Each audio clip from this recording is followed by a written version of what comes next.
আসসালামু আলাইকুম, শুভ সন্ধ্যা। আশা করি সবাই সুস্থ আছেন, ভালো আছেন। সবাইকে জানাচ্ছি আন্তরিক শুভেচ্ছা এক্সিস মেডিকেল স্কুলের পক্ষ থেকে। আমাদের জার্নি টুয়ার্ড এক্সিলেন্সের সিরিজে ধারাবাহিকতা রক্ষা করে আমরা আরো একটি নতুন ক্লিনিক্যাল সেশন নিয়ে আজকে উপস্থিত হলাম। আমরা আজকে ডিসকাশন করব pain in the right iliac ফোসা নিয়ে, যেখানে আমি হোস্ট হিসেবে আছি জানাতুল ফেরদৌস কল্পনা, শাহাবুদ্দিন মেডিকেল কলেজ, সেশন 15-16। সাথে আছেন একজন বিশেষজ্ঞ চিকিৎসক professor doctor Debashis Das sir, যিনি কর্মরত আছেন এনাম মেডিকেল কলেজে, ডিপার্টমেন্ট অফ দ্য সার্জারিতে। স্যার আসসালামু আলাইকুম স্যার, আপনি কেমন আছেন? আমি ভালো আছি, আপনারা ভালো আছেন? জি আলহামদুলিল্লাহ স্যার। স্যার আপনাকে অসংখ্য ধন্যবাদ, আপনি এত ব্যস্ততার মাঝেও আমাদের জন্য সময় বের করে আমাদেরকে একটি সেশনে অংশগ্রহণ করলেন। You are most welcome. আমি যতটুকু পারি তোমাদের সেশনে আজকে কিছু হেল্প করার চেষ্টা করব। তোমরা তোমাদের মতো সামনে দিকে এগিয়ে যাও। দর্শক বিন্দু, আপনারা চাইলে যে কেউ pain in the right iliac ফোসা topic নিয়ে যে কোনো ধরনের কোশ্চেন স্যারকে সরাসরি করতে পারেন কমেন্ট করার মাধ্যমে। স্যার সর্বোচ্চ চেষ্টা করবেন সবগুলো কোশ্চেনের আনসার এক্সপ্লেইন করার জন্য। এবার চলে যাওয়া যাক আসল টপিকে। স্যার, একজন 30 ইয়ার্স ওল্ড ফিমেল যদি রাইট আইলিয়াক পেইন নিয়ে ইমার্জেন্সিতে আমাদের প্রেজেন্ট করে অ্যাকুইট পেন নিয়ে, তখন আমাদের ম্যানেজমেন্ট প্রোটোকলটা বা আমাদের ক্লিনিক্যাল অ্যাপ্রোচটা আমরা কিভাবে শুরু করব বা কি কি জিনিস নিয়ে আমরা ভাববো, একটু যদি এক্সপ্লেইন করতেন। হ্যাঁ, গুড কোশ্চেন। আসলে প্র্যাকটিক্যাল লাইফে দেখা যায় যে আমাদের right iliac ফোসা, lower abdominal pain, specially in the right iliac ফোসা, অনেক পেশেন্ট আসে পরীক্ষায়। এখানে আমাদের বেশ কিছু রিলেটেড কোশ্চেন, স্পেশালি অ্যাপেন্ডিসাইটিস, এটা নিয়ে আমরা পরীক্ষায় অনেক প্রশ্ন জিজ্ঞাসা করে থাকি। পরীক্ষায় একটা কমন কোশ্চেন থাকে, যেমন তোমরা বললে যে একটা রাইট ইলিয়াক ফোসায় 30 years old lady presented with pain in the right iliac fossa. প্রথমে আমাকে পেশেন্ট অ্যাপ্রোচ করার সময় যে কতগুলো জিনিস চিন্তা করতে হবে, যে কি কি ডিজিজ গুলা এখানে আমাদের বেশি হয়। অনেক কিছু হতে পারে, কিন্তু কোন কোনগুলো খুব কমন ডিজিজ। সর্বপ্রথমে যেটা রাইট ইলিয়াক ফোসা পেইন আসলে প্রথম মাথায় যেটা রাখি, আমি হিস্ট্রিতে পড়ে যাচ্ছি, আমি আগে বলতে চাচ্ছি যে আমাদের মাথায় থাকবে কোন কোন ডিজিজ গুলো আমাদের হতে পারে। সেইভাবে আমরা সামনের দিকে যদি যাই, first one acute appendicitis. Second one আমরা চিন্তা করতে পারি যে রাইট ইউরিটারিক স্টোন, খুব common, specially in case of male. Third one ruptured ectopic pregnancy, very important things. Ruptured ectopic pregnancy, twisted ovarian cyst, ruptured chocolate cyst, এগুলো কিন্তু আমাদের জন্য বেশ কমন। এবং যখনই পেইন, রাইট ইলিয়াক ফোসার পেইন নিয়ে আসবে, আমাদের কিন্তু এই ডিফারেন্সিয়াল ডায়াগনোসিস গুলোর মধ্যে থাকতে হবে, এবং এখান থেকে আস্তে আস্তে হিস্ট্রি, এক্সামিনেশন, ইনভেস্টিগেশন করে আমাকে পৌঁছাতে হবে যে what is the real diagnosis. তাহলে আমাকে যদি জিজ্ঞাসা করা হয় যে রাইট ইলিয়াক ফোসা পেইনের কমন কজ গুলা কি কি, তাহলে আমরা এইভাবে শুরু করতে পারি যে acute appendicitis, right ureteric colic, ruptured ectopic pregnancy, ruptured chocolate cyst, twisted ovarian cyst, এগুলো হচ্ছে কমন। এছাড়াও আরো কিছু হতে পারে, যেমন তোমার রিজনাল আইলাইটিস থাকে, এখানে বেশ সিকামে কিছু সিকাইটিস, অনেকগুলা রেয়ার ডিজিজ থাকে। এটা আমাদের আলোচ্য বিষয় না, পরীক্ষায় আমরা এগুলো জিজ্ঞাসাও করবো না, জানতেও চাইবো না। But you have to explain differential diagnosis, right, বারবার বলি, acute appendicitis, right ureteric colic বা ureteric stone, ruptured ectopic pregnancy, right side ruptured ectopic pregnancy, twisted ovarian cyst, right side, maybe ruptured chocolate cyst. এখন আমরা পরীক্ষায় আরেকটু specific ভাবে জিজ্ঞাসা করে থাকি যে ডিফারেন্সিয়াল ডায়াগনোসিস গুলো বললাম, সবগুলো কিন্তু দেখা যাবে যে একটা পেশেন্টের ক্ষেত্রে প্রযোজ্য না। সে তুমি বলেছো যে পেশেন্ট 30 ইয়ার্স ওল্ড লেডি, এইটা না বলে যদি আমি বলতাম যে 30 ইয়ার্স ওল্ড মেল পেশেন্ট, তখন কিন্তু ডিফারেন্সিয়াল ডায়াগনোসিসে I cannot say ectopic pregnancy, I cannot say twisted ovarian cyst, I cannot say ruptured chocolate cyst. So খেয়াল করতে হবে যে আমরা যখন প্রশ্ন করব তখন কোন রিলেটেড, মানে কোন পেশেন্ট স্পেসিফিক্যালি বলতে হবে। অ্যাজ এ হোল যদি জিজ্ঞাসা করা হয় যে রাইট ইলিয়াক ফোসা পেইন কি কি ডিফারেন্সিয়াল ডায়াগনোসিস থাকতে পারে, তাহলে আমরা একভাবে অ্যাপ্রোচ করব। যদি আমরা নির্দিষ্ট করে বলে দেই 30 ইয়ার্স ওল্ড লেডি, তাহলে আমি যতগুলো ডিফারেন্সিয়াল ডায়াগনোসিস বলেছি সবগুলো I can say. But if it is the patient is 30 years old male patient, then I have to say this is acute appendicitis, second one this is right ureteric stone। আমরা খুশি, এটুকু বললে আমরা খুশি। আমরা খুব বেশি ডিফারেন্সিয়াল ডায়াগনোসিসে মেল পেশেন্টে যেতে চাই না। ফিমেলের কিছু বেশি ডিফারেন্সিয়াল ডায়াগনোসিস থাকে, কিন্তু মেলের কিন্তু ডিফারেন্সিয়াল ডায়াগনোসিস কম। এখন আমরা যেটা করব যে এই জিনিসগুলো মাথায় রেখে পেশেন্টের আমরা হিস্ট্রি নিব। হিস্ট্রি নিয়ে আমাকে আসতে হবে যে আমি প্রপারলি ডিটেইলস হিস্ট্রিতে যাচ্ছি না, হিস্ট্রি নেব। হিস্ট্রি নিয়ে আমাকে কোন রিলেটেড, এটা মেবি অ্যাপেন্ডিসাইটিস দিকে যাচ্ছে নাকি ইউরেটারিক স্টোনের দিকে যাচ্ছে নাকি টুইস্টেড ওভারিয়ান সিস্ট, হিস্ট্রি নেওয়ার পরে তারপরে কিন্তু আমাকে এক্সামিনেশন করতে হবে। লোকাল এক্সামিনেশন করব, আমরা সিস্টেমিক এক্সামিনেশন করব। লোকাল এক্সামিনেশন করলে এখন ডিজিজ স্পেসিফিক আসতে হবে। যদি আমাদের এটা অ্যাকুইট অ্যাপেন্ডিসাইটিস হয় তাহলে কিন্তু আমরা জানি যে কতগুলা সাইন পজিটিভ হয়। Number 1, McBurney's point tenderness, this is very important things. McBurney's point tenderness থাকতে হবে, রিবাউন্ড টেন্ডারনেস, রপসিং সাইন, এই তিনটা কিন্তু আমাদের খুব ইম্পর্টেন্ট। এই তিনটা কথা বলতে হবে in case of acute appendicitis. আরো দুটো সাইন আছে, সোয়াস সাইন, অপারেটর সাইন। এই দুটো নিয়ে আমরা খুব বেশি চিন্তিত না। আমরা যদি তোমরা এখানে কেউ মিস করো, আমরা তোমাদেরকে খুব খারাপ কিছু বলবো না। বাট এক্সামিনেশনে তোমাকে মেনশন করতে হবে যে this is McBurney's point is standard or not, rebound tenderness standard or not, রপসিন sign positive or not. Okay, এখন আমরা আমি ডিটেইলস এখানে হয়তো পরে আসছি। এক্সামিনেশন করলাম, এক্সামিনেশন করে দেখা যাবে রাইট ইউরেটারিক স্টোন, তারও কিন্তু ম্যাকবার্নিস পয়েন্ট বা রাইট ইলিয়াক ফোসা টেন্ডারনেস থাকতে পারে। একটা টুইস্টেড ওভারিয়ান সিস্ট, তারও কিন্তু রাইট ইলিয়াক ফোসায় টেন্ডারনেস থাকতে পারে, রিবাউন্ড টেন্ডারনেস থাকতে পারে। সামটাইম আমরা অনেক কিছু করেও যখন ডায়াগনোসিস করি, তারপর দেখা যায় মেবি ডায়াগনোসিসে কিন্তু আমাদের কিছু ডাইলেমা থাকতে পারে। সো আমরা ক্লিনিক্যালি যখন মনে করলাম যে হ্যাঁ এটা 2-3টা আমাদের ডিফারেন্সিয়াল ডায়াগনোসিসে রাখবো, রাখার পরে তখন আমরা কি করব, ইনভেস্টিগেশন করতে হবে। ইনভেস্টিগেশন করে আমাকে মোটামুটি একটা জায়গায় আসতে হবে যে আমার ক্লিনিক্যাল যে কথাবার্তাগুলো আমরা বলেছি, হিস্ট্রি নিয়েছি, আমরা এক্সামিনেশন করেছি, তার সাথে ইনভেস্টিগেশনকে আমরা কোরিলেট করতে পারছি কি না। তো কমন কি কি ইনভেস্টিগেশন করে থাকি, আমি স্পেসিফিক না নন স্পেসিফিক বলছি, কমন কি কি ইনভেস্টিগেশন করে থাকি। খুব সহজ একটা ইমেজিং আমরা করে থাকি, ultrasonogram. Ultrasonogram whole abdomen or lower abdomen আমরা কিছু একটা মেনশন করব। বাট আমরা যখন পরীক্ষায় অ্যানসার করি তখন বলে থাকি ultrasonography. Ultrasonography of what, you have to mention ultrasonography of brain, ultrasonography of chest, ultrasonography of abdomen, you have to mention। আমরা পরীক্ষার সময় প্রায় এই জিনিসটা ভুল করে থাকি, স্টুডেন্টরা ভুল করে থাকো যে আল্ট্রাসোনোগ্রাম। আল্ট্রাসোনোগ্রাম বললে হবে না, বলতে হবে কোথাকার আল্ট্রাসোনোগ্রাম। এখন যদি একটা আল্ট্রাসোনোগ্রাফি আমরা করতে পারি, তাহলে দেখো আমরা কিন্তু অনেক কিছু এক্সক্লুড করতে পারবো। যেমন অ্যাকুইট অ্যাপেন্ডিসাইটিস ডায়াগনোসিসের জন্য ultrasonogram is not necessary. Ultrasonogram কিন্তু আমরা যেটা মেডিকেল ডাক্তাররাই যেটা বলে থাকি যে নন মেডিকেল যারা, তারা কিন্তু অনেক সময় দেখা যায় যে ডিপেন্ড করে আল্ট্রাসোনোগ্রাফির উপরে। আল্ট্রাসোনোগ্রাফি যদি অ্যাকুইট অ্যাপেন্ডিসাইটিস বলে দেয় তাহলে পরে তারা ডাক্তারকে বিশ্বাস করে, আদারওয়াইজ তারা ডাক্তারকে বিশ্বাস করে না। বাট উইথ দ্য ডক্টরস আমরা আল্ট্রাসোনো করে থাকি কিন্তু টু এক্সক্লুড ডিফারেন্সিয়াল ডায়াগনোসিস।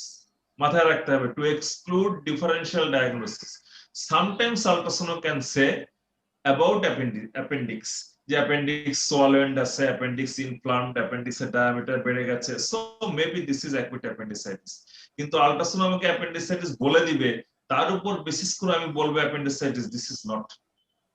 আমি কি বোঝাতে পারলাম যে আমাদের আল্ট্রাসাউন্ড করার উদ্দেশ্য হচ্ছে যে টু এক্সক্লুড আদার ডিজিজ, যেমন একটিভ প্রেগন্যান্সি, যেমন ইউরেটারিক স্টোন, যেমন তোমার টুইস্টেড ওভারিয়ান সিস্ট বা একটা ওভারিয়ান সিস্ট, চকলেট সিস্ট, এইগুলো আছে কিনা, এগুলো খুব ভালো আমরা খুব ভালো ডেলিনেট করতে পারবো একটা আল্ট্রাসোনোগ্রামে যদি আল্ট্রাসোনোগ্রাফি ভালো করতে পারেন মতলব, তাহলে পরে কিন্তু আমরা সব ডায়াগনোসিস গুলো আসতে পারবো। যখন আমি দেখবো যে নো আমাদের পেশেন্টের একটা টুইস্টেড ওভারিয়ান সিস্ট আছে, তখন কি আমি অ্যাপেন্ডিসাইটিসের দিকে খুব বেশি মন দিব না। তখন চিন্তা করতে হবে যে আমাকে এই রিলেটেড আর কোন ইনভেস্টিগেশন করা যায়, এই রিলেটেড কি কি ভাবে আমরা অ্যাপ্রোচ করতে পারি। সো পরীক্ষা তোমাকে যখন জিজ্ঞাসা করা হবে যে আমরা আল্ট্রাসোনোগ্রাম করার উদ্দেশ্য কি, আল্ট্রাসোনোগ্রাম করার উদ্দেশ্য দুইটা, two exclude differential diagnosis, but sometimes আল্ট্রাসোনো can say about appendix. Number 2 simple আমরা ইনভেস্টিগেশন করে থাকি, সেটা হচ্ছে প্লেন এক্স-রে কেইউবি রিজন, তাই না? এটা ভেরি ইম্পর্ট্যান্ট। আমরা একটা specially if patient is male, then plain X ray KUB is a must. Without KUB আমরা কিন্তু অনেকেই দেখা যাবে যে প্র্যাকটিক্যাল লাইফে ঠকে গেছে, যদি একটা প্লেন এক্স-রে কেইউবি না করে নিয়েছে, অ্যাপেন্ডিসাইটিস মনে করে আমরা অপারেশন করেছি, অন্যান্য ইনভেস্টিগেশন ফেভারে আছে, কিন্তু পেশেন্টের পেইন আর যায় না। পোস্ট অপারেটিভ দেখা যায় পেশেন্ট 15 দিন 1 মাস পরে সে পেইন নিয়ে আসছে, তখন তুমি একটা এক্স-রে কেইউবি করে দেখলে যে একটা লোয়ার ইউরেটার একটা স্টোন বসে আছে, তাহলে কিন্তু পেশেন্ট ভালো হবে না। So in case of male patient definitely একটা এক্স-রে কেইউবি করতে হবে। আমরা ব্লাডের একটা টেস্ট করে থাকি, সিম্পল ব্লাডের কি করে থাকি, CBC, that is complete blood count. পরীক্ষায় তোমরা যখন বলবা তখন সিবিসি বলবো না, তোমরা বলবা কমপ্লিট ব্লাড কাউন্ট। আমরা পরীক্ষায় জিজ্ঞাসা করে থাকি যে যদি অ্যাকুইট অ্যাপেন্ডিসাইটিস হয় বা অ্যাকুইট ইউরেটারি স্টোন যদি থেকে থাকে, তাহলে আমরা ব্লাডের কি পরিবর্তন পেতে পারি, বা যে পরিবর্তনটা পাই সেটাকে আমরা রিফ্লেকশনটা কি পেতে পারি। আমরা মনে রাখতে হবে খুব ভালো করে যে নিউট্রোফিলিক লিউকোসাইটোসিস, এই কথাটা মেনশন করতে হবে। Neutrophilic leucocytosis, that is neutrophilic means total count of WBC will be increased, total count of WBC will be increased, পাশাপাশি ডিফারেনশিয়াল কাউন্টে যে নিউট্রোফিল কাউন্টটা বেড়ে যাবে। সো অ্যাকুইট অ্যাপেন্ডিসাইটিস যদি হয় তাহলে কিন্তু আমাদের নিউট্রোফিলিক লিউকোসাইটোসিস হবে। যদি আমাদের ওভারিয়ান সিস্ট হয় তাহলে কি নিউট্রোফিলিক লিউকোসাইটোসিস হবে? হবে না, যদি কিনা সেখানে সেকেন্ডারি ইনফেকশন না থাকে। সেকেন্ডারি ইনফেকশন না হলে কিন্তু একটা একটোপিক প্রেগন্যান্সি বা টুইস্টেড ওভারিয়ান সিস্ট, এখানে কিন্তু নিউট্রোফিলিক লিউকোসাইটোসিস হবে না। But in case of acute appendicitis অথবা যদি ইউরেটারিক স্টোনের সাথে ইউটিআই থাকে, ইউরিনারি ট্র্যাক্ট ইনফেকশন থাকে, আমরা জানি যে ইউরেটারিক স্টোন যদি থাকে বা কিডনি স্টোন থাকে তাহলে কিন্তু chance of UTI, urinary tract infection is high. So ureteric stone সাথে সাথে যদি ইউটিআই থাকে তাহলেও কিন্তু সেই পেশেন্টের নিউট্রোফিলিক লিউকোসাইটোসিস হতে পারে, মাথায় রাখতে হবে। এখন একটু ডাইলেমা আছে, এটা ফর প্র্যাকটিক্যাল লাইফ পরীক্ষাতে হয়তো বা মেনশন নাও করতে পারে, কিন্তু প্র্যাকটিক্যাল লাইফে একটা ইম্পর্টেন্ট কথা আছে neutrophilic leucocytosis. What is that? আমাদের ডব্লিউবিসি কাউন্ট কত? নরমালি আমরা ধরে থাকি 4000 টু 10 to 11,000, নাকি 4000 থেকে 11,000 পর্যন্ত। এখন যদি একটা পেশেন্টের আমি এরকম রিপোর্ট আসলো টোটাল কাউন্ট 9000, নিউট্রোফিলিক কাউন্ট 88%, তাহলে কি আমরা বলবো যে আশফ আমাদের ম্যাকবার্নি স্ট্যান্ডার্ড আছে, ribbon tenderness positive, Robson Sen positive, সবই পজিটিভ পাচ্ছি, আল্ট্রাসাউন্ড হয়তো বলেছে যে দেয়ার ইজ ইনফ্লামড অ্যাপেন্ডিক্স, তাহলে কি আমরা বলবো যে পেশেন্টের নিউট্রোফিলিক লিউকোসাইটোসিস হয় নাই বা পেশেন্ট অ্যাপেন্ডিসাইটিস না? আমরা সিবিসি রিপোর্টে যেটা পাচ্ছি সেখানে কিন্তু পাচ্ছি নিউট্রোফিলিয়া, কিন্তু লিউকোসাইটোসিস পাচ্ছি না। What is the dilemma? Dilemma that আমরা যে বললাম যে 4000 থেকে 11,000 পর্যন্ত তোমার ডব্লিউবিসি কাউন্ট, মেবি পেশেন্টের হাইয়েস্ট লিমিট ছিল 8000, তার নরমাল কাউন্টই ছিল 4 থেকে 8000 এর মধ্যে। সেই পেশেন্টের যদি 9000 রিপোর্ট আসে তাহলে কিন্তু আমরা বলতে পারবো না যে পেশেন্টের লিউকোসাইটোসিস হয় নাই, ঠিক কিনা? সেই এই জন্য আমাদের কিন্তু এখানে নিউট্রোফিল কাউন্টটা মোর স্পেসিফিক, নিউট্রোফিল কাউন্টটা মোর স্পেসিফিক। এনিওয়ে, তাহলে আমরা একটা আল্ট্রাসোনোগ্রাম করেছি, একটা এক্স-রে কেইউবি করেছি, একটা কমপ্লিট ব্লাড কাউন্ট করেছি। আর কি ইনভেস্টিগেশন করব, একটা ইউরিনারি, ভেরি ইম্পর্টেন্ট, একটা ইউরিন রুটিন মাইক্রোস্কোপিক এক্সামিনেশন, যে পেশেন্টের অ্যাসোসিয়েটেড কোনো ইউটিআই আছে কিনা, মেবি ইউটারিক স্টোন অ্যাসোসিয়েটেড ইউটিআই থাকতে পারে।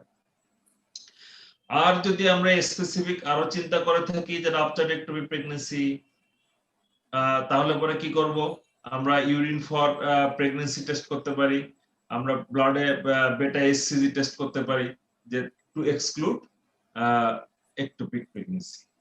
এনিওয়ে এটা বেশ অনেক ডিপে চলে যাচ্ছে।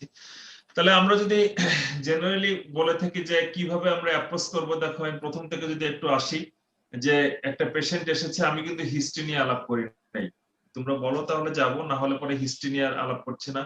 এক্সামিনে হিস্ট্রি নিয়েছি, নিয়ে আমার কাছে মনে হয়েছে যে ডিফারেনশিয়াল ডায়াগনোসিস গুলো এই 4-5টা ডিজিজের মধ্যে থাকতে পারে।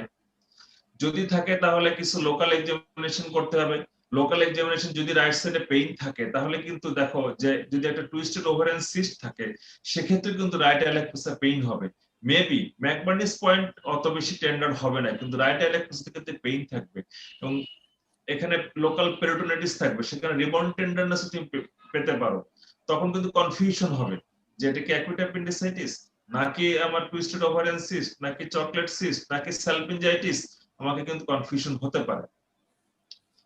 সো আমরা তখন চলে যাব যে কিছু ইনভেস্টিগেশনের দিকে। ইনভেস্টিগেশন গুলো করে আমরা এক্সক্লুড করলাম যে না, আমার পেশেন্টের ডিফারেনশিয়াল ডায়াগনোসিস যেগুলো বলেছি তার মধ্যে এখন আমরা ইনভেস্টিগেশন গুলো করে নিলাম। এখন কোরিলেট করব, history, examination and investigation correlate করে তোমাকে ফাইনাল ডায়াগনোসিস আসতে হবে। ঠিক আছে? এখন হচ্ছে যে আমি এইখানে যেটা সবথেকে বেশি যেটা আমাদের কাছে আসে সেটা হচ্ছে অ্যাকুইট অ্যাপেন্ডিসাইটিস, এবং এটা নিয়ে কিন্তু পরীক্ষায় আমরা অনেকগুলো কথাবার্তা বলে থাকি। অ্যাকুইট অ্যাপেন্ডিসাইটিস এর পেশেন্ট আমাদের কাছে কিভাবে প্রেজেন্ট করে সাধারণত? পেশেন্ট কিন্তু এসে দেখবা যে প্রথম হলো পেইন, আমরা জিজ্ঞাসা করে থাকি পেইনটা কোথায়, শুরু হয়েছিল কোথায়, এখন কোথায় আছে, ভেরি ইম্পর্টেন্ট। এটা পরীক্ষায় আমরা জিজ্ঞাসা করবো, হয়তো লং কেসে অ্যাকুইট অ্যাপেন্ডিসাইটিস কিন্তু দিয়ে থাকি, অথবা রিকারেন্ট অ্যাপেন্ডিসাইটিস এরকম কেস থাকে, লং কেস থাকে, তখন কিন্তু এটা তোমাকে যখন হিস্ট্রিটা বলবা, ইলাবোরেট করবা, তখন এটা বলতে হবে pain started usually around the umbilicus, usually around the umbilicus, পেইনটা এখানে শুরু হয়, এবং যখন এখানে পেইনটা শুরু হচ্ছে তখন ওই কাছাকাছি সময়তেই কিন্তু পেশেন্টটা নৌশিয়া থাকে, pain associated with নৌশিয়া, sometimes vomiting, মাথায় রাখতে হবে। কিন্তু কতগুলো কথা বললাম, পেইন শুরু হয়েছে, usually start around the umbilicus, associated পেশেন্টের নৌশিয়া থাকতে পারে, পেশেন্টের ভমিটিং থাকতে পারে।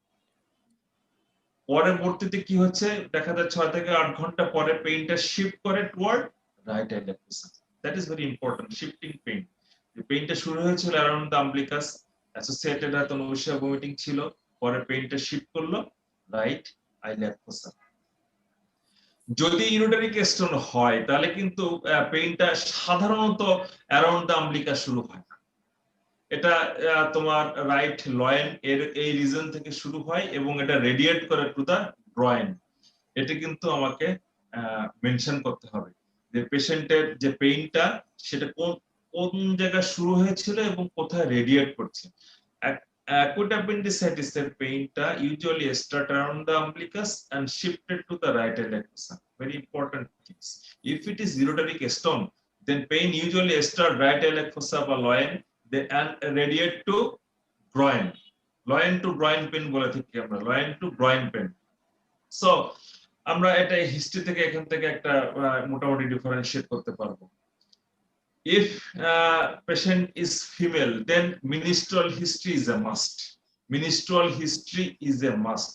Patienটের লাস্ট menstruation কবে হয়েছে, তার menstruationটা রেগুলার কিনা, তোমাকে পেশেন্ট ম্যারিড কিনা, এই সমস্ত গুলো জিজ্ঞেস করতে হবে কিন্তু টু এক্সক্লুড প্রেগন্যান্সি, তাই না? ectopic pregnancy is very important, to exclude ectopic pregnancy, very important. So এটা হিস্ট্রিতে আমাকে মিনিস্ট্রাল হিস্ট্রিটা কিন্তু মাস্ট নিতে হবে, তার ফ্যামিলি স্ট্যাটাস কি অবস্থা, বাচ্চা কাচ্চা শেষ বাচ্চার বয়স কত, এই সমস্ত গুলো এক্সক্লুড কিন্তু করতে হবে। ওকে, তাহলে আমরা এখন অ্যাকিউট অ্যাপেন্ডিসাইটিস যখন আমরা মোটামুটি মনে করলাম যে হিস্ট্রি শুনে এরকম মনে হচ্ছে, পেশেন্টের আর কি থাকতে পারে? পেশেন্টের ফিভার থাকতে পারে, but fever should be low grade fever. Fever কিন্তু অ্যাকিউট অ্যাপেন্ডিসাইটিস এর ফিভার যদি আনটিল ইট ইজ কমপ্লিকেটেড, তখন ফিভার যেটা থাকে লো গ্রেড ফিভার 100 101, এর বেশি কিন্তু কিছু থাকে না। পেশেন্টের যদি আমরা লোকাল এক্সামিনেশন করি, তাহলে আমরা বলে থাকি যে tender McBurney's point, very very important কথা। এখানে কতগুলো কথা মেনশন করতে হবে যে where is the McBurney's point. যখন লং কেস নিয়ে থাকি তখন আমরা অনেক সময় মেজারমেন্ট টেপ দিয়ে থাকি, অথবা বলে থাকি একটা কলম দিয়ে তুমি পেশেন্টের অ্যাবডোমেনের উপরে ম্যাকবার্নিস পয়েন্টটা এঁকে দেখো। সবসময় ভালো করে মনে রাখতে হবে, কোন রকম ভোলা যাবে না যে medial to third and lateral 1/3, what is spino-umbilical line, anterior superior iliac spine and umbilicus, এখান থেকে যে একটা লাইন টানা হলো ইমাজিনারি লাইন, এটাকে বলে থাকি স্পাইনো আম্বিলিকাল লাইন। স্পাইনো যে আম্বিলিকাল যে লাইন থাকবে, এর মিডিয়াল 2/3 এন্ড ল্যাটারাল 1/3 যে জাংশন, এই জাংশনটাকে আমরা বলছি ম্যাকবার্নিস পয়েন্ট। এই ম্যাকবার্নিস পয়েন্টেই সবথেকে বেশি টেন্ডারনেস পাওয়া যাবে। মোস্ট টেন্ডার্ড পয়েন্ট হচ্ছে ম্যাকবার্নিস পয়েন্ট। এখন আমরা জিজ্ঞাসা করে থাকি যে কেন এতগুলা রাইট এলেক ফোসে এত জায়গা রেখে ম্যাকবার্নিস পয়েন্ট কেন বেশি টেন্ডার্ড হতে যাবে? খুব সহজ আসতে পারে না প্রশ্ন, কেন ম্যাকবার্নিস পয়েন্ট এত বেশি হবে? হয়তো তোমরা জানো অ্যাপেন্ডিক্সের বেসটা ওই লোকেশনে, অ্যাপেন্ডিক্সের বেসটা হচ্ছে আমার এখানে থাকে। হ্যাঁ, অ্যাপেন্ডিক্সে আমরা জানি বিভিন্ন রকমের পজিশন আছে, প্রিয়াইলিয়াল, পোস্টালিয়াল, রেট্রোসিকাল, সাবসিকাল, বিভিন্ন রকমের। এটা ডিপেন্ড করে টিপের উপরে। টিপ গুলো বিভিন্ন দিকে যাচ্ছে, সেই অনুযায়ী কিন্তু আমাকে পজিশনটা বলা হচ্ছে, but base is the fixed point. এটা কিন্তু আমরা পরীক্ষায় জিজ্ঞাসা, যারা একটু ভালো করবে তাদেরকে জিজ্ঞাসা করা হয়ে থাকে যে কেন ম্যাকবার্নিস পয়েন্ট টেন্ডার্ড? কারণ ম্যাকবার্নিস পয়েন্ট হচ্ছে এখানে তোমার বেস হচ্ছে এখানকার ফিক্সড পয়েন্ট। নেক্সট ওয়ান হচ্ছে rebound tenderness. Rebound tenderness positive. Rebound tenderness positive not only for acute appendicitis, but also for any sorts of peritonitis. মনে রাখতে হবে রিবাউন্ড টেন্ডারনেস কিন্তু এটা ক্লিনিক্যাল যে সাইন, এটা হচ্ছে ফর পেরিটোনাইটিস। কি হয়, কেন হয়? আমরা যখন প্যারাটাল এই অ্যাকুইট অ্যাপেন্ডিসাইটিস যখন হচ্ছে, তখন সে কিন্তু প্যারাটাল পেরিটোনিয়ামটা কিন্তু ইনফ্লামড হচ্ছে। আমরা যখন রাইট এলেক ফোসাই প্রেস করছি, পেশেন্টকে বলছি যে বাবা আপনি লম্বা লম্বা শ্বাস নেন আর ছাড়েন, আস্তে আস্তে শ্বাস নিচ্ছে আর ছাড়ছে, আমরা আস্তে আস্তে প্রেস করছি। প্রেস করতে করতে করতে করতে যতক্ষণ পর্যন্ত পেশেন্ট পেইনটা টলারেট করতে পারছে ততক্ষণ পর্যন্ত আমরা প্রেস করছি। তাহলে কি হচ্ছে, এখানে কিন্তু অ্যান্টেরিয়র অ্যাবডোমেন ওয়ালটা আস্তে আস্তে নিচের দিকে নামছে। সাডেন আমরা উইথড্র করব। সাডেন উইথড্র করলে এই যে আমি যখন প্রেস করছি, এখানে তো একটা ভ্যাকিউম যে গ্যাস ছিল, সেটা কিন্তু এই জায়গাটা কিন্তু ফাঁকা হয়ে যাচ্ছে, তাই না? সরি, গ্যাস না, এখানে ইন্টেস্টিন যেগুলো ছিল, ইন্টেস্টিন গুলো কিন্তু এখান থেকে সরে যাচ্ছে। যখন আমি সাডেন উইথড্র করছি, তখন ইনফ্লামড অ্যাপেন্ডিক্স এন্ড সারাউন্ডিং যে গ্যাস, এই ইন্টেস্টিন, সেগুলো এসে কিন্তু হার্ড টু দা প্যারাটাল ওয়াল। যখন প্যারাটাল ওয়ালে এসে যখন এখানে আঘাত করছে, ইনক্লুডিং ইনফ্লামড অ্যাপেন্ডিক্স, তখন সেখানে কিন্তু ব্যথা হচ্ছে। এই যে প্যারাটাল ওয়ালে যখন তোমার হার্ড করে, যখন পেরিটোনাইটিস থাকে, যখন প্যারাটাল ওয়ালে হার্ড করে, তখনই ব্যথা হয়, তখনই রিবাউন্ড টেন্ডারনেস পজিটিভ হয়। So rebound tenderness acute appendicitis positive হবে, this is true, but it is the sign of peritonitis. এটা মাথায় রাখতে হবে, this is the sign of peritonitis. রবসিং সাইন। রবসিং সাইনটা কি? দেখো, আমরা যদি রাইট আইলেক লেফট আইলেক ফোসাটা যদি আমরা প্রেস করি তাহলে রাইট আইলেক ফোসায় পেইন হয়। খুব যখন অ্যাপেন্ডিক্স খুব ইনফ্লামড থাকে, সিভিয়ারলি ইনফ্লামড থাকে, তখন কিন্তু রবসিং সাইনটা পজিটিভ হয়। রবসিং সাইন পজিটিভ যদি হয়, ম্যাকবার্নিস পয়েন্ট রিবাউন্ড টেন্ডারনেস থেকে রবসিং সাইন যখন পজিটিভ হয়, তখন ক্লিনিক্যালি আমরা মোটামুটি বলে ফেলি যে দিস ইজ অ্যাকুইট অ্যাপেন্ডিসাইটিস। কেন রবসিং সাইনটা কেন পজিটিভ হচ্ছে, এটা আমরা পরীক্ষা জিজ্ঞাসা করে থাকি। যদি লেফট আইলেক ফোসায় আমরা যখন প্রেস করছি আগের মতোই ঘটনা, এই লেফট আইলেট ফোসাতে যে ইন্টেস্টাইন গুলো ছিল সে শিফটেড টু দা রাইট, ঠিক কি না? রাইট জি সাইডের স্যার। দিকে শিফট করছে, যখন শিফট করছে even the floating sigmoid colon, তো সিগময়েড কোলনটাও যদি বেশি ফ্লোটিং থাকে সেটাও কিন্তু রাইট আইলেট ফোসা এসে শিফট হচ্ছে। যখন এদিকে শিফট হচ্ছে তখন কিন্তু অ্যাপেন্ডিক্সের যে ইনফ্লামড অ্যাপেন্ডিক্স সেখানে যে কম্প্রেস করছে, তাহলে কি হবে? এটা ব্যথাযুক্ত একটা জায়গা, সে ইনফ্লামড হয়ে আছে, তাকে যদি কেউ যে টাচ করে তাহলে সেখানে কি হবে? ব্যথা হবে। এই জন্যই যখন আমরা লেফট আইলেট ফোসা যখন কম্প্রেস করছি তখন এখানকার ইন্টেস্টাইন গুলো যে ওই অ্যাপেন্ডিক্স কে যে হার্ট করছে, so appendix will be hearted. যখন হার্টেড হচ্ছে তখন সে পেইন হচ্ছে। তাহলে এই তিনটা সাইন কেন আমরা পজিটিভ হয় একটু ব্যাখ্যাটা দিলাম, মনে রাখবা, তো পরবর্তীতে প্র্যাকটিক্যাল লাইফে তো লাগবে, পরীক্ষা থেকে আমরা জিজ্ঞাসা করে থাকি যে why McBurney's point standard sorry why rebound tenderness is positive, why রপসিং সাইন ইজ পজিটিভ, এবং কেন, কোনটা কিভাবে, আমার মনে হয় তোমরা বুঝতে পেরেছো। জি স্যার। এখন আমরা ইনভেস্টিগেশনে আমরা হয়তো বা গেলাম, ডায়াগনোসিস করলাম দিস ইজ অ্যাকুইট অ্যাপেন্ডিসাইটিস। কতগুলো প্রশ্ন থাকে যে অ্যাকুইট অ্যাপেন্ডিসাইটিস আমি যদি চিকিৎসা প্রপারলি না হয় কি কি ফেট কি? দেখো ফেট কিন্তু আমরা ফেট মানে এক কথা আর কমপ্লিকেশন হচ্ছে আরেক কথা। ফেট ভালোও হতে পারে খারাপও হতে পারে, তাই না? যে পরীক্ষা দিব, ফেট মেবি পাস মেবি ফেল, যদি পাস হয় গুড লাক, ফেল হলে কমপ্লিকেশন, ঠিক কিনা? সো আমি বলে থাকি যে ফেট মানে যদি জিজ্ঞাসা করা হয় তাহলে ফেটটা ভালোও হতে পারে খারাপও হতে পারে।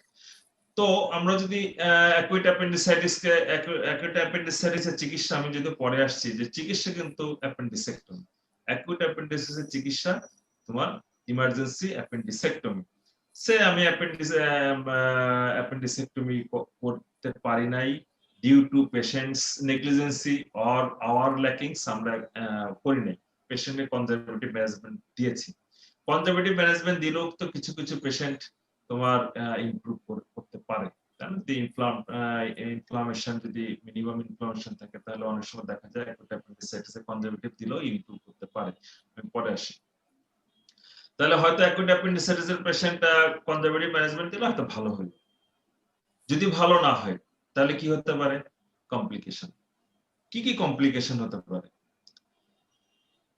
প্রথমে হতে পারে কি?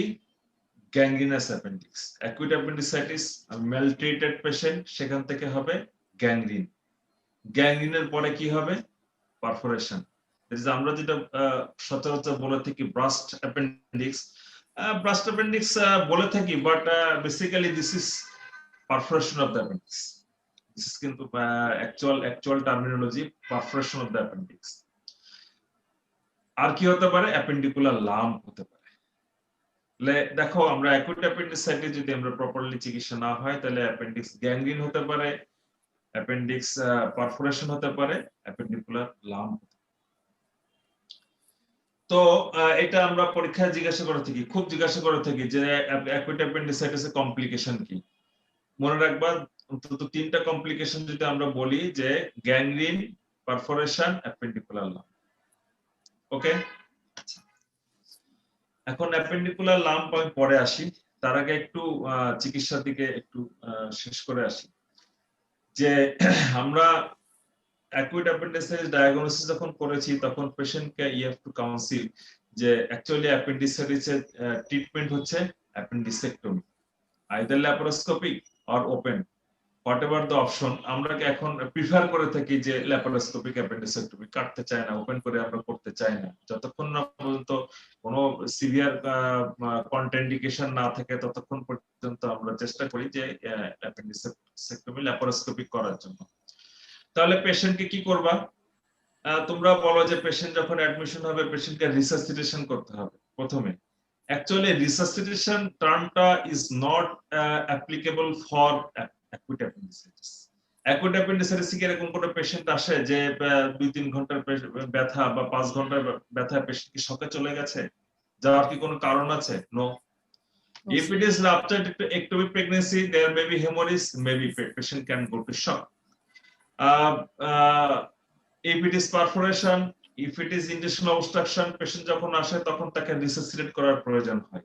But যখন অ্যাকুইট অ্যাপেন্ডিসাইটিস, সেই ক্ষেত্রে কিন্তু রিসাসিটেশন কথাটা কিন্তু অ্যাপ্লিকেবল না। কিন্তু পরীক্ষাতে কিন্তু তোমরা এটাই বলতে থাকো যে প্রথমে আমরা পেশেন্টকে আসলে কি করবা, আসলে পেশেন্টকে রিসাসিটেট করব। রিসাসিটেট করব অন্য অ্যাকুইট অ্যাবডোমেনের যে patient, acute pancreatitis,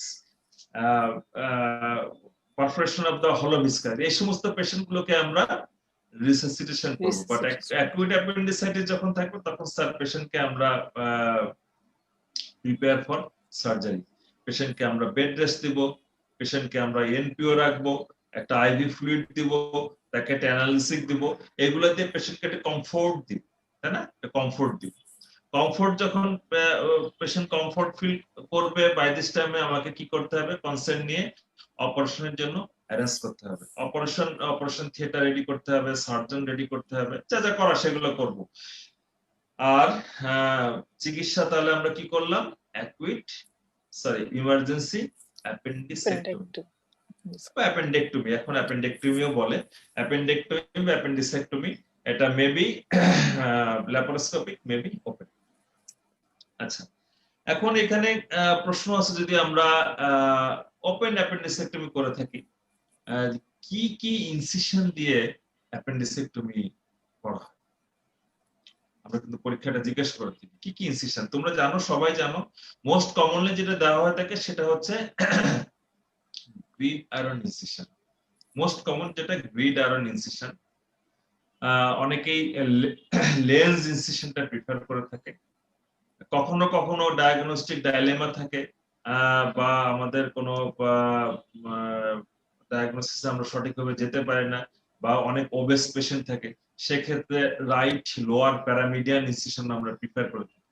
right lower প্যারামিডিয়ান incision, এটা দিয়ে সাধারণত আমরা এই তিনটা ইনসিশন দিয়ে সাধারণত অ্যাপেন্ডিসেক্টমি করা হয়ে থাকে। মোস্ট কমন যেটা সেটা হচ্ছে গ্রিড আয়রন ইনসিশন। আমরা পরীক্ষাতে জিজ্ঞাসা করে থাকি, যদি লং কেস থাকে সেখানেও আমরা বলে থাকি যে গ্রিড আয়রন ইনসিশনটা তুমি একটা কলম দিয়ে এঁকে দেখাও তো। তাহলে আমরা আগে মেনশন করেছি যে medial 2/3 and lateral 1/3 of spino-umbilical line, যে পয়েন্টটা সেটাকে আমরা বলেছি যে ম্যাকবার্নিস পয়েন্ট। এই যেখানে ম্যাকবার্নিস পয়েন্ট, এই ম্যাকবার্নিস পয়েন্টের উপরেই একদম perpendicular to the spino-umbilical line আমাদের পয়েন্ট থাকবে কিন্তু ম্যাকবার্নিস পয়েন্টে, এবং এটা থাকবে তোমার spino-umbilical যে লাইন, আমার এই থামটা যদি spino-umbilical লাইন হয়ে থাকে তাহলে এরকম ডিরেকশনটা হবে এরকম একদম perpendicular, that is right angle. ঠিক আছে, right angle to the spino-umbilical line, এবং এটা ওভার দা ম্যাকবার্নিস পয়েন্ট। এবং এই লাইনটা কিন্তু আমরা পরীক্ষায় বলে থাকি, পরীক্ষাতে আমরা বলে থাকি যে এটা তুমি একটু এঁকে দেখাও যে গ্রিড আয়রন ইনসিশনটা আমরা কোথায় দিয়ে থাকি। কখনো কখনো আমরা জিজ্ঞাসা করে থাকি যে কি কি স্ট্রাকচার গুলো আমরা কেটে কেটে আমরা অ্যাবডোমেনের মধ্যে ঢুকি। What are the layers we passed during grid iron incision? প্রথমে আমরা করে থাকি skin and subcutaneous tissue. Next যেটা দিয়ে থাকি, কি করে থাকি আমরা, যে external oblique aponeurosis. External oblique aponeurosis এটাকে আমরা কাটি। এরপরে যখন যাচ্ছি সেটা হচ্ছে internal oblique and transverse abdominis muscle. মনে রাখো, একটু লেয়ার গুলো মনে রাখবা, কাউকে না কাউকে পরীক্ষা জিজ্ঞাসা করবে যে অ্যাকুইট অ্যাপেন্ডিসেক্টমি করার সময় আমরা যে গ্রিড আয়রন ইনসিশন দিচ্ছি, দিয়ে কোন কোন লেয়ার গুলো কিভাবে আমরা কেটে আমরা অ্যাবডোমেনের মধ্যে ঢুকবো বা কিভাবে আমরা ক্লোজ করবো।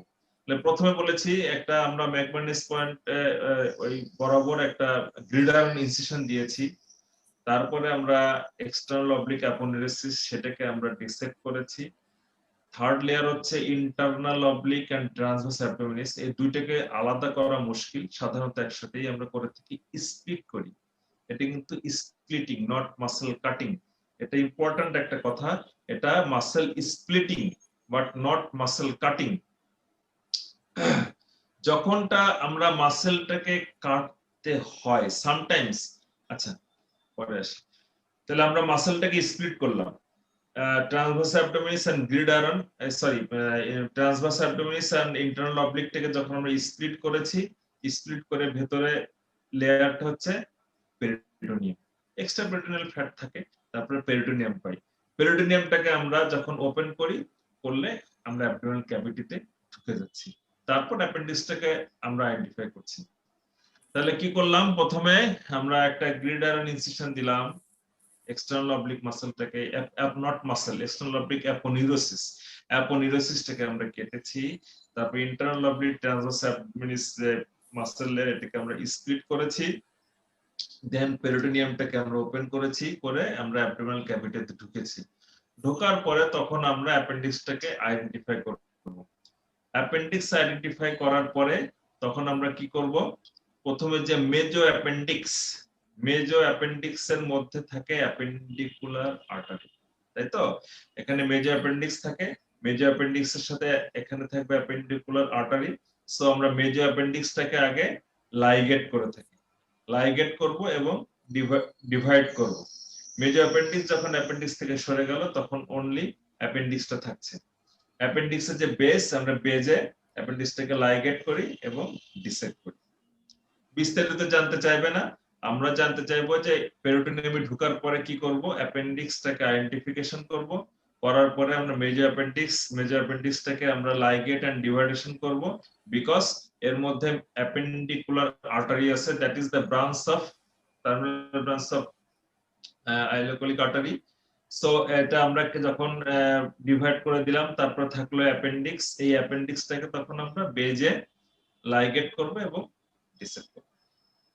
আবার যখন ক্লোজ করব, প্রথম পেরিটোনিয়াম, তারপরে যে ট্রান্সভার্স অ্যাবডোমিনাস ইন্টারনাল অবলিক মাসল, এটাকে আমরা একটা স্টিচ দিয়ে দিব, তারপরে এক্সটার্নাল অবলিক অ্যাপোনিউরোসিসটাকে ক্লোজ করব, স্কিন ক্লোজ করে বের হয়ে আসবে।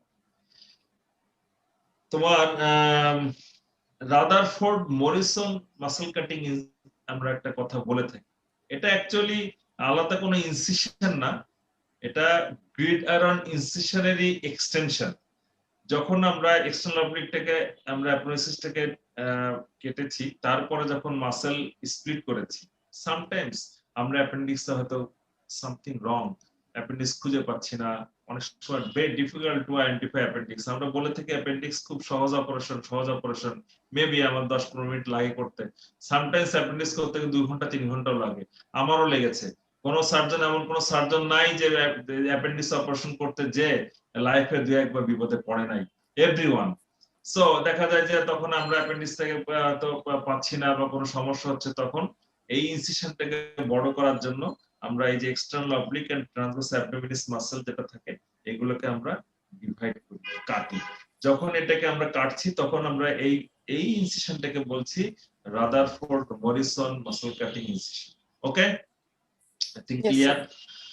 তাহলে এই ইনসিশন গুলো দিয়ে আমরা দাও তো বাবা,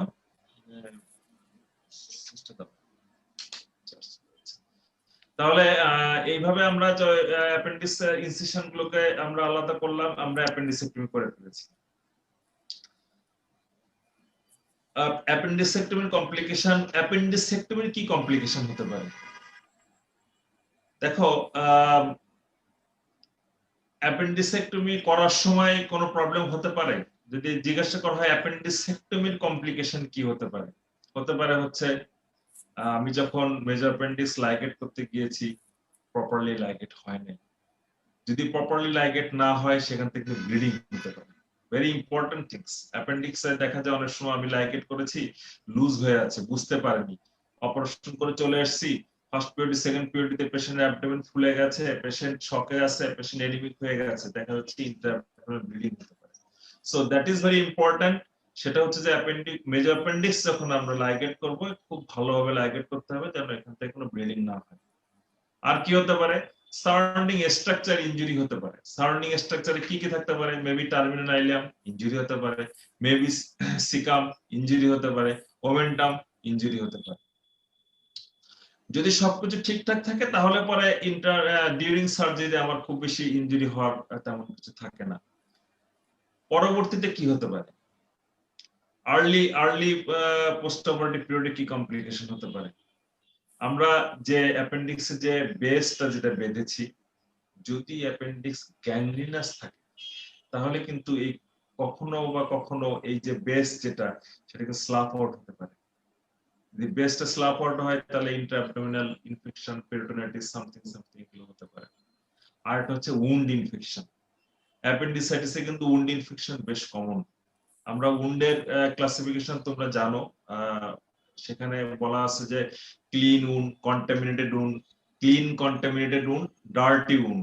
অ্যাপেন্ডিসাইটিস কিন্তু clean, it is dirty wound. যখনই সেখানে কোনো ইনফেকশন থাকবে, অ্যাকুট ইনফ্লামেশন থাকবে, কোনো পাস থাকবে, দ্যাট ইজ ডার্টি উন্ড। এবং এখানে কিন্তু ইনফেকশনের চান্স থাকে more than 60%, wound infection more than 60%। So acute অ্যাপেন্ডিসাইটিসে যদি কারো উন্ড ইনফেকশন হয়, এখানে সার্জনদের খুব বেশি ব্লেম করার কিছু নাই, কারণ ডার্টি উন্ডে কিন্তু তোমার ক্লিন কন্টামিনেটেড উন্ড যেগুলো থাকে, কন্টামিনেটেড উন্ড যেগুলো থাকে সেগুলোতে ইনফেকশনের চান্স মোর দ্যান 60%।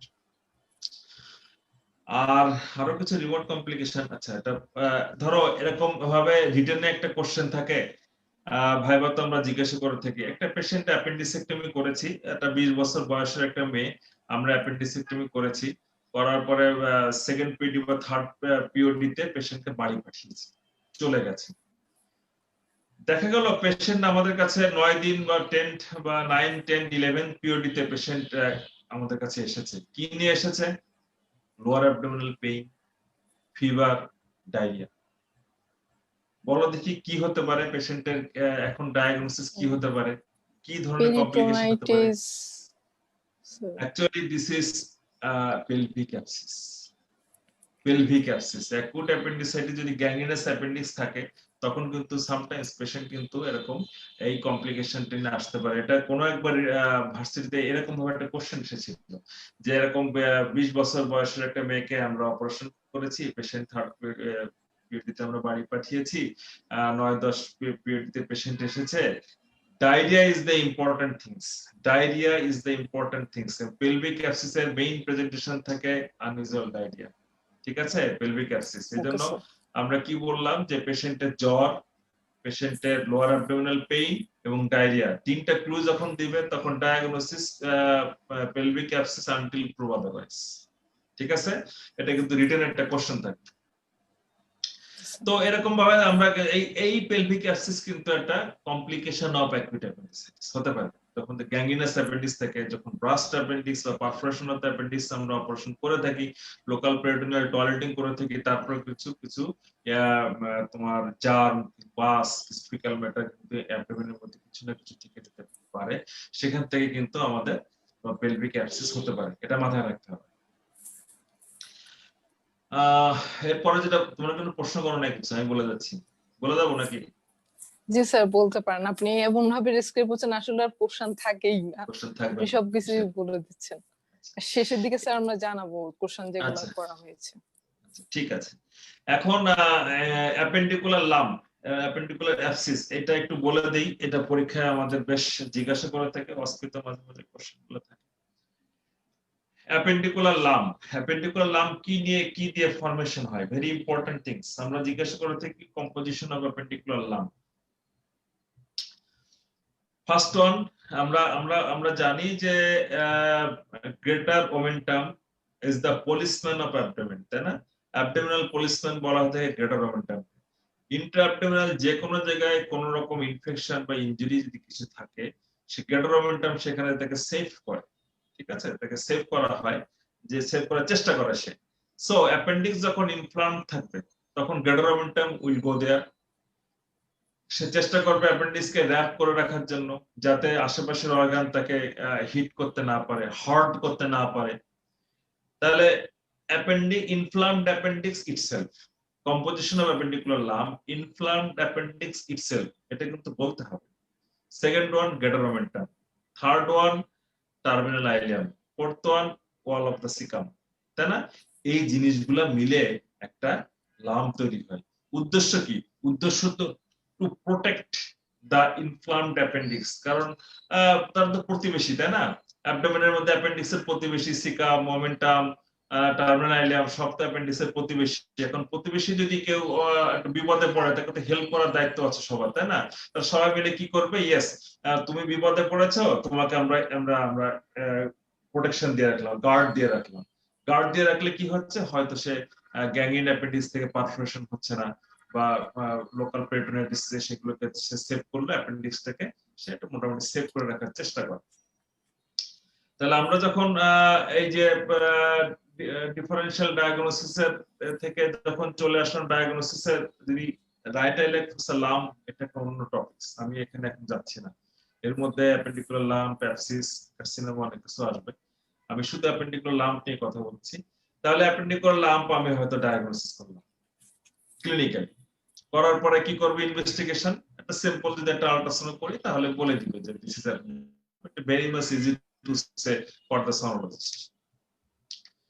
এখন কথা হচ্ছে অ্যাপেন্ডিকুলার লাম্প যদি হয় তার চিকিৎসা কি আর কমপ্লিকেশন কি হতে পারে। প্রথমে আমি আসি যে অ্যাপেন্ডিকুলার লাম্পের চিকিৎসা আমরা নেভার এভার সার্জারি। পরীক্ষায় তোমরা অনেকেই বলে থাকো যে অ্যাপেন্ডিকুলার লাম্প চিকিৎসা কি করব sir, appendicectomy. Never ever say appendicectomy. Appendicular whenever there is lump, no surgery, no surgery, no surgery. Treatment is fully conservative and follow up the patient. কি কনজারভেটিভ আমরা জানি যে অষ্টম শ্রেণীর রেজিম যেটা বলে থাকি, পেশেন্টকে আমরা এনপিও রাখবো, পেশেন্টকে আমরা আইভি ফ্লুইড দিব, পেশেন্টকে অ্যান্টিবায়োটিক দিব, পেশেন্টকে আমরা অ্যানালজেসিক দিব, অ্যান্টি আলসারেন্ট দিব, যে পেশেন্টকে আমরা ওয়েট করলাম, দেখি আমাদের এটা কোন দিকে যায়।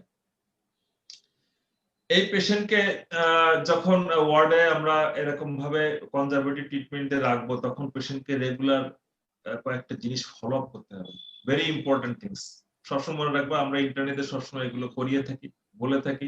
পেশেন্ট, প্রচুর পেশেন্ট পাওয়া যায় ম্যালট্রিটেড অ্যাপেন্ডিসাইটিস, অ্যাপেন্ডিকুলার লাম্প নিয়ে আসে, অ্যাপেন্ডিকুলার অ্যাবসিস নিয়ে আসে। যখন পেশেন্টটা আমরা এক্সামিনেশন করলাম, ডায়াগনোসিস করলাম, তখন কিন্তু রাইট আইলেট ফোসা একটা লাম্প পেয়েছি। এই লাম্পটাকে আমরা একটা মার্কার দিয়ে মার্কিং করে রাখবো, পার্মানেন্ট মার্কার দিয়ে। এবং যখন আমরা প্রতিদিন ফলো আপে আসবো, তখন কতগুলো জিনিস লোকালি আমরা খেয়াল করব। এই যে লাম্পের সাইজটা ছোট হচ্ছে না বড় হচ্ছে, এখানে যে টেন্ডারনেসটা ছিল সেটা কি কমছে না বাড়ছে, এখানে যে লোকাল টেম্পারেচার সেটা কি আগের মধ্যে আছে না লোকাল টেম্পারেচার বাড়ছে। পেশেন্টের সিস্টেমিকে আমরা দেখবো যে তার কি ফিভার আছে কি নেই, পেশেন্টের কি ট্যাকিকার্ডিয়া আছে কি নেই, ভেরি ইম্পর্টেন্ট থিংস। এইগুলো কেন বলছি, এইগুলো দিয়ে আমরা ডিফারেন্সিয়েট করব from appendicular abscess, from appendicular abscess. কারণ অ্যাপেন্ডিকুলার লাম্পের কমপ্লিকেশন হচ্ছে অ্যাপেন্ডিকুলার অ্যাবসিস। ক্লিয়ার? অ্যাপেন্ডিকুলার লাম্পের কমপ্লিকেশন অ্যাপেন্ডিকুলার অ্যাবসিস, এটা কিন্তু ভোলা যাবে না। কারণ আমরা জিজ্ঞাসা করব অ্যাপেন্ডিকুলার লাম্প ফেট কি। আমি আগেও বলেছি ফেট দুইটা, একটা হচ্ছে complete resolution, that is good fate, আর একটা হচ্ছে খারাপ। খারাপ যদি হয় সেটা হবে appendicular abscess complication, abscess complication, that is appendicular abscess. So appendicular lump নিয়ে যখন আমরা কথা বলবো, তখন বলবো যে what is the complication of appendicular lump. Complication বললে আমরা বলবো অ্যাপেন্ডিকুলার অ্যাবসিস। যদি বলে থাকি তোমার what is the fate of appendicular lump, fate যদি বলে থাকি তাহলে দুইটা, good fate that is resolution হয়ে যাবে। অনেক বেশিরভাগ অ্যাপেন্ডিকুলার লাম্পের পেশেন্ট আমাদের কনজারভেটিভ ট্রিটমেন্ট দিলে উইদিন 6 to 8 উইকস দেখা যায় রিজলিউশন হয়ে যায়, পেশেন্ট ভালো হয়ে যায়। আর যদি পেশেন্টের কমপ্লিকেশন হয়, এই চিকিৎসা করার অবস্থাতেই কমপ্লিকেশন হতে পারে, তখন অ্যাপেন্ডিকুলার অ্যাবসিস ফর্মেশন হয়। এই জন্য আমরা যখন রেগুলার পেশেন্টকে ফলো আপে যাব, যখন যাব তখন কতগুলা জিনিস আমরা মাথায় রাখবো। বলেছি যে সাইজটা দেখেছিলাম, সাইজটা যদি কমতে শুরু করে তাহলে কি বুঝবো, কমতে শুরু করলে বুঝতে হবে যে রিজলিউশন হচ্ছে, রিজলিউশন দিকে যাচ্ছে। যদি এটা যদি সাইজটা বাড়তে থাকে তাহলে বুঝতে হবে যে ডেফিনেটলি এটা খারাপ, তাই না, অ্যাবসিসের দিকে যাচ্ছে। যদি দেখে যে লোকাল টেম্পারেচার বেড়ে যাচ্ছে তাহলে বুঝতে হবে যে এটা খারাপের দিকে যাচ্ছে, দ্যাট ইজ অ্যাবসিস। যদি দেখে টেন্ডারনেস বেড়ে যাচ্ছে তাহলে বুঝতে হবে অ্যাবসিস। আর যদি এর অপোজিট থাকে, সাইজে ছোট হয়ে যায়, টেন্ডারনেসটা কমে যায়, লোকাল টেম্পারেচার না থাকে, তাহলে বুঝতে হবে it is going to resolution stage. ঠিক না? এই পেশেন্ট যদি অ্যাবসিস থাকে তাহলে কি হবে, পেশেন্টের ফিভার থাকবে, হাই ফিভার হয়, ইন্টারপ্রেটাল হাই ফিভার হয়, পেশেন্টের কিন্তু ট্যাকিকার্ডিয়া থাকে। সো আমরা জিজ্ঞাসা করে থাকি যে যখন তুমি পেশেন্ট অ্যাপেন্ডিকুলার লাম্প তাকে কনজারভেটিভ ট্রিটমেন্ট দিয়েছো, দিয়ে যখন তুমি ইয়েতে যাচ্ছ, ফলো আপে যাচ্ছ, তখন কি কি দেখবা, মানে এই জিনিসগুলো দেখা ভেরি মাচ ম্যান্ডেটরি। কি কি বললাম, আবার লোকাল সাইজটা দেখবো, লোকাল টেম্পারেচারটা দেখবো, আবার টেন্ডারনেসটা দেখবো, ঠিক আছে, সিস্টেমিকের মধ্যে ফিভার এন্ড ট্যাকিকার্ডিয়া। ওকে, আমরা দেখলাম যে না, এটা ভালোর দিকে যাচ্ছে। সাধারণত উইদিন 7 ডেজ আমরা যদি এই কনজারভেটিভ ট্রিটমেন্টটা কন্টিনিউ করি তাহলে পেশেন্ট সাধারণত আস্তে আস্তে রিজলিউশন দিকে যায়। 5-7 দিন পরে রোগীকে আমরা বাসায় পাঠিয়ে দিই, বলে থাকি যে সবকিছু ভালো থাকলে আপনি আমাকে 6 সপ্তাহ পরে আমাদের কাছে আসবেন, যদি কোনো কমপ্লিকেশন হয় তাহলে আগে আসবেন। 6 সপ্তাহ পরে আসলে পরে আমরা আবার ইভালুয়েট করি। যখন অ্যাপেন্ডিকুলার লাম্প হয়ে যায়, অনেক সময় দেখা যায় কি এই অ্যাপেন্ডিক্সটা কিন্তু আর ভালো পাওয়া যায় না, অ্যাপেন্ডিক্সটা হয়তো এই ইনফ্লামেশনের কারণে অনেক সময় রিজলিউশনে হাই হয়ে যায় অ্যাপেন্ডিক্স, সেক্ষেত্রে অপারেশন করা দিকে আমরা যেতে চাই না। তো যদি ডেলিনেট করতে পারে আল্ট্রাসাউন্ড বা সিটি স্ক্যানের মাধ্যমে yes there is appendix in situ, তাহলে পরে আমরা বলি ঠিক আছে আসুন আমরা অপারেশন দিকে যাই। আর যদি কমপ্লিকেশন হয়, দ্যাট ইজ অ্যাপেন্ডিকুলার অ্যাবসিস হয়, তাহলে এই অ্যাবসিসটাকে ড্রেন করতে হবে, মাস্ট। আমরা বলে থাকি এক্সট্রাপেরিটোনাল ড্রেনেজ অফ অ্যাপেন্ডিকুলার অ্যাবসিস, অ্যাবসিসটাকে ড্রেন করতে হবে। আমরা এক্সট্রাপেরিটোনাল ওপেন করে করতে পারি, আবার এখন আমরা রিসেন্টলি যেটা করে থাকি আল্ট্রাসোনো বা গাইডেড পিকটেল ক্যাথেটার দিয়ে থাকি আমরা। এই যে যে অ্যাবসিস ক্যাভিটি আছে এর মধ্যে একটা পিকটেল ক্যাথেটার আছে, তোমরা হয়তো দেখেছো বা দেখো নাই, ইন্টারনেট সময় দেখতে পাবা। এক ধরনের ক্যাথেটার আছে, ওর মধ্যে অ্যাবসিস ক্যাভিটির মধ্যে দিয়ে সেখান থেকে পাস গুলো অ্যাসপিরেশন করে নেই এবং ক্যাথেটারটা ওখানে রেখে আসি। যেটুকু পাস ফর্মেশন হয় 2-4-5 দিন পরে দেখা যায় যে আস্তে আস্তে পাস গুলো কমে যায়, আমরা ক্যাথেটারটা খুলে দেই। তা মিনিমাল ইনভেসিভ একটা সিম্পল একটা ওপেনিং থাকবে, পেশেন্টে কাটা কাটা লাগে না, পেশেন্ট ভালো হয়ে যায়। তো this is the treatment of appendicular abscess, antibiotic তো দিতে হবে, এই পর্যন্ত। তো অ্যাকুইট অ্যাপেন্ডিসাইটিস সম্পর্কে আর কোনো প্রশ্ন থাকার কথা না। স্যার কোন ক্ষেত্রে হচ্ছে ল্যাপারোস্কোপিক অ্যাপেন্ডেক্টমিটা কন্ট্রাইন্ডিকেটেড হবে, যে ওপেনই করতে হবে, কোন কোন কন্ডিশন? এরকম অ্যাবসলিউট কোনো কন্ট্রাইন্ডিকেশন নাই, অ্যাবসলিউট কোনো কন্ট্রাইন্ডিকেশন নাই। আমরা বরঞ্চ প্রিফার করে থাকি যে ল্যাপারোস্কোপিক অ্যাপেন্ডিক্সেক্টমি করার জন্য, কারণ হচ্ছে যে আমরা সামটাইমস রেট্রোসিকাল বা সাব হেপাটিক অ্যাপেন্ডিক্স আছে, একটা সাব হেপাটিক অ্যাপেন্ডিক্স যদি থাকে তখন রাইট আইলিয়াক ফোসাই ইনসিশন দিয়ে সাব হেপাটিক অ্যাপেন্ডিক্স অপারেশন করা অনেক কঠিন হয়, এক্সটেনশন করতে হয়, রাদারফোর্ড মরিসন দিতে হয়, কাটতে কাটতে অনেক দূর যেতে হয়। কিন্তু যদি আমি ল্যাপারোস্কোপিক অ্যাপ্রোচে যাই তাহলে কিন্তু উই ক্যান আইডেন্টিফাই ইজিলি, আমরা কিন্তু সহজে আইডেন্টিফাই করতে পারি। সো অ্যাবসলিউট কোনো কন্ট্রাইন্ডিকেশন নাই, provided that patient has no appendicular lump. তাহলে পরে কোন রকম লাম্প থাকলে পরে আমরা যাব না, যাবই না আমরা ল্যাপারোস্কোপি, ঠিক আছে? জি sir.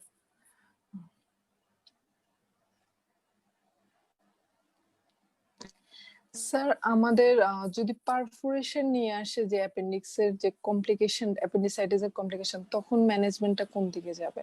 Perforation of the appendix, perforation of the appendix থাকে ইমিডিয়েট সার্জারি, ইমিডিয়েট আমাকে সার্জারি করতে হবে। এবং এটা পারফোরেশন যদি থেকে থাকে সাধারণত আমরা গ্রিড আয়রন ইনসিশন দিয়ে বা লেন্স দিয়ে কিন্তু আমরা যাই না। যখনই সাসপেক্টেড এটা পারফোরেশন অফ দ্য অ্যাপেন্ডিক্স বা বাস্ট অ্যাপেন্ডিক্স বললাম, তখন আমরা প্রিফার করে থাকি রাইট লোয়ার প্যারামিডিয়াল ইনসিশন দিয়ে ল্যাপারোটমি করার জন্য। ল্যাপারোটমি করব, করে ইন্টারঅ্যাবডোমিনাল যত রকমের এখানে পাস ফিকাল ম্যাটার যা থাকবে সেগুলোকে সব ওয়াশ আউট করতে হবে। অ্যাপেন্ডিক্স যে রেমনেন্ট থাকবে সেটা অ্যাপেন্ডিসেক্টমি করে এখানে একটা drain tube is a must, তাই না? ইন্টারঅ্যাবডোমিনাল ড্রেন টিউব দিয়ে আমরা চলে আসি। জি স্যার। স্যার আরেকটা কোশ্চেন ছিল, অ্যাকুইট অ্যাপেন্ডিসাইটিস যদি প্রেগন্যান্ট ওমেন অথবা একটা বাচ্চার ক্ষেত্রে হয় তখন হচ্ছে আমরা ট্রিটমেন্টটা কি চুজ করব? আচ্ছা, অ্যাকুইট অ্যাপেন্ডিসাইটিস বাচ্চার ক্ষেত্রে হয়ে থাকে, তো বাচ্চা এবং ওল্ড এজে যারা থাকে এদের কিন্তু অ্যাপেন্ডিসাইটিসটা বেশি খারাপ, আমরা এক্সট্রিম এজ বলে থাকি, তাই না? যে বাচ্চাদের অ্যাপেন্ডিসাইটিস ডায়াগনোসিস করা সামটাইমস ডিফিকাল্ট। যদি ছোট বাচ্চা থাকে তাদেরকে তারা এক্সামিনেশন করতে পারি না, তারা ঠিকমতো হিস্ট্রি দিতে পারে না, এবং এদের কিন্তু অ্যাপেন্ডিক্সটা খুব দ্রুত গ্যাংগ্রিন পারফোরেশন হয়ে যায়। Old age and children treatment as early as possible appendectomy, no option for conservativeness. আর প্রেগন্যান্সিতে এটা অনেকগুলো কথা আছে, অর্থাৎ তোমাদেরকে পরীক্ষা আমরা এত কিছু জিজ্ঞাসা করব না। প্রেগন্যান্সির অ্যাপেন্ডিসাইটিসের কিন্তু হোয়াট এভার দা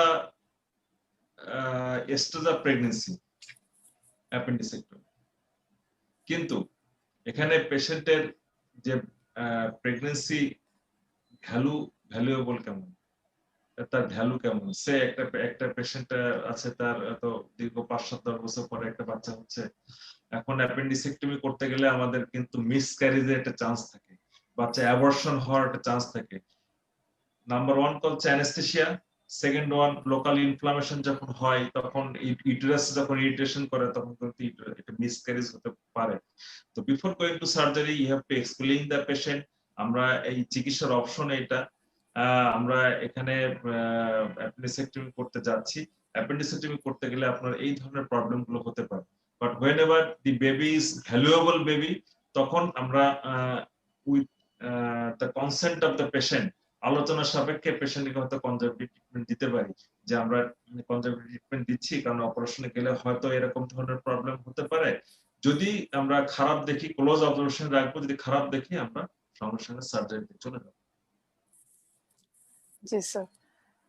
স্যার আপাতত আর কোনো কোশ্চেন দেখছি না, যে আপনি এতই ভালোভাবে এক্সপ্লেন করছেন এবং এমন কোশ্চেন করছেন যে আমরাও নিজের জন্য নতুন ছিল কিছু কোশ্চেন, যে না আমি এটা কি আমরা পরীক্ষায় আমরা এগুলো সাধারণত এভাবে জিজ্ঞাসা করে থাকি, কোশ্চেনগুলো এভাবেই আসে। দেখো যতটুকু বললাম আমার মনে হয় না যে এখান থেকে এমন কোনো কোশ্চেন তোমাদেরকে করবে যেটা তোমরা পারবে না। স্যার ইনশাআল্লাহ আপনি যেভাবে এক্সপ্লেন করছেন ইনশাআল্লাহ এখন পারবো। স্যার অন্য লেভেলে যে কজ গুলা সহ যে এক্সামিনেশন গুলা কজ গুলা সহ এক্সপ্লেন করছেন এটা অনেক ভালোভাবে বোঝা হয়েছে, এগুলা আর ইনশাআল্লাহ ভুলা হবে না পরীক্ষা পর্যন্ত। জি স্যার। স্যার আপনি যেভাবে এক্সপ্লেন করেন ভুলার প্রশ্নই ওঠে না, আপনি অন্যভাবে করেন স্যার। এই দেখা যাক, চেষ্টা তো করি তোমাদের স্টুডেন্টের জন্য। আমি যখন শাহাবুদ্দিন মেডিকেলে যখন ছিলাম তখন ওদের আমি রেজিস্ট্রেশন ছিলাম, থার্ড ইয়ার ব্যাচটা ছিল, থার্ড ইয়ারের কতগুলা মেয়েতে, তো একটা মেয়ে আমার খুব কাছের, তো প্লাস্টিক সার্জারিতে সরি জেনারেল সার্জারিতে কিন্তু এমএস করে ফেলেছে, শায়লা সাগর, চেনো কিনা জানি না, ওদের থার্ড ব্যাচ ওদের তোমাদের শাহাবুদ্দিন মেডিকেল। ভালো, আমরা চেষ্টা করি যতটুকু দেওয়া যায়। এখন লাইভে নাই তো আর নাকি? নো স্যার এখনো আমরা লাইভে আছি। স্যার তাহলে আমরা লাইভটা শেষ করে ফেলি। শেষ করে দেই, হ্যাঁ জি স্যার। স্যার আপনাকে অসংখ্য ধন্যবাদ। আর আমরা আবার নতুন একটি সেশন নিয়ে অবশ্যই স্যারকে নিয়ে আমরা চাইবো যে আরেকটা সেশন আমরা অবশ্যই করি। এই বলে আমরা শেষ করি আজকের লাইভটি। শেষ করো তারপর কথা বলি। হ্যাঁ জি স্যার, থ্যাংক ইউ। ওয়েলকাম।